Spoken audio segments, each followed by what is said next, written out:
warahmatullahi wabarakatuh. Alhamdulillahirabbil alamin. Wassalatu wassalamu ala asrofil anbiya'i wal mursalin wa ala alihi wa sahbihi ajma'in, amma ba'du. Bersyukur kita kepada Allah Subhanahu wa taala dengan mengucapkan alhamdulillahirabbil alamin, dan bersalawat kita kepada Rasulullah sallallahu alaihi wasallam dengan mengucapkan Allahumma shalli ala sayyidina Muhammad wa ala ali sayyidina Muhammad.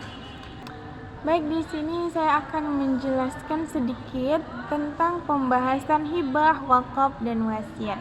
Yang pertama adalah hibah. Hibah menurut bahasa adalah bahasa Arab. Secara istilah, hibah adalah pemberian harta dari seseorang kepada orang lain dengan alih pemilikan untuk dimanfaatkan sesuai kegunaannya dan langsung pindah pemilikannya saat akad hibah dinyatakan. Hukum hibah. Hukum hibah adalah memberikan sesuatu kepada orang lain asal barang atau harta itu halal, termasuk perbuatan terpuji dan mendapatkan pahala dari Allah Subhanahu wa taala. Hukum hibah adalah mubah atau boleh. Baik, yang kedua adalah wakaf. Wakaf secara bahasa kata wakaf berasal dari bahasa Arab yaitu waqafa, artinya menahan, berhenti atau diam. Sedangkan secara istilah, wakaf berarti menahan sesuatu barang dan menyalurkan manfaatnya untuk tujuan mendekatkan diri kepada Allah Subhanahu wa taala. Wakaf adalah perbuatan hukum untuk memisahkan sebagian harta benda milik seseorang untuk dimanfaatkan untuk kesejahteraan umum atau untuk ibadah. Dalam wakaf, pemilikan harta tidak lepas dari si wakif,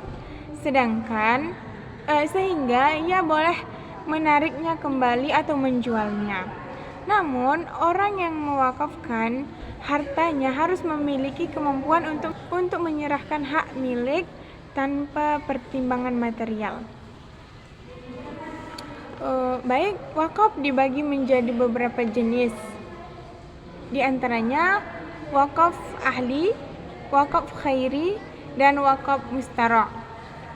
Yang pertama, wakaf ahli. Wakaf ahli yaitu wakaf yang dilakukan kepada keluarga dan kerabat.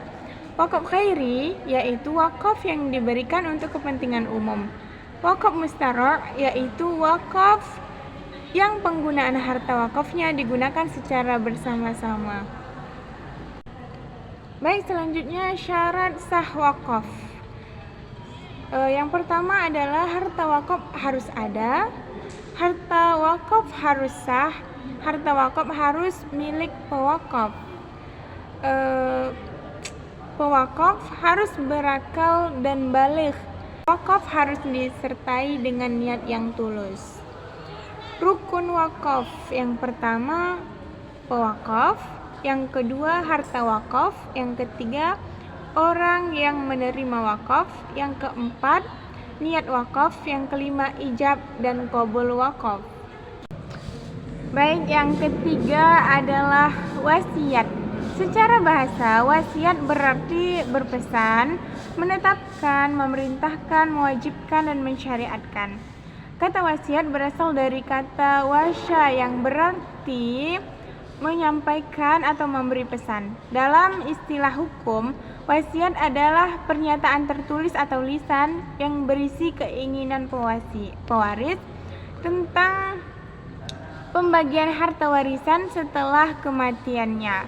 Wasiat merupakan hak hukum yang diberikan kepada individu untuk mengatur pembagian harta sesuai dengan keinginannya. Wasiat berbeda dengan warisan. Warisan adalah harta yang didistribusikan berdasarkan ketentuan hukum, sedangkan wasiat adalah dokumen yang berisi keinginan pribadi pemilik harta.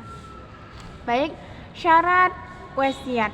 Yang pertama itu, pewasiat harus berakal sehat, cakap hukum, dan berusia minimal 21 tahun atau sudah menikah.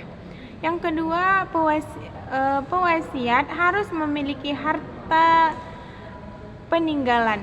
Yang ketiga, pewaris harus menandatangani surat wasiat.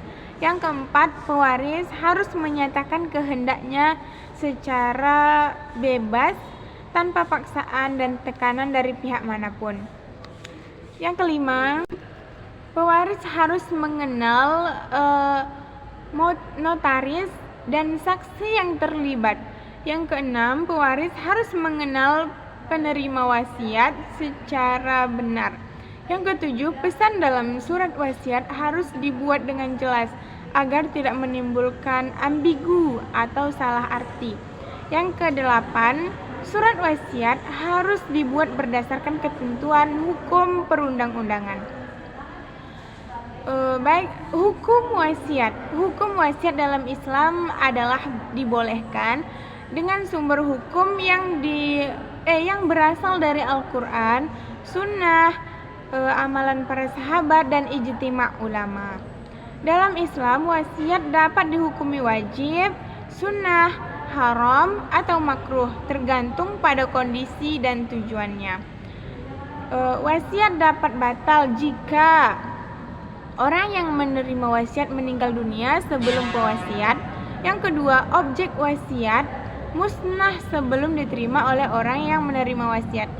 Baik, cukup sekian yang dapat saya sampaikan. Lebih dan kurang saya mohon maaf.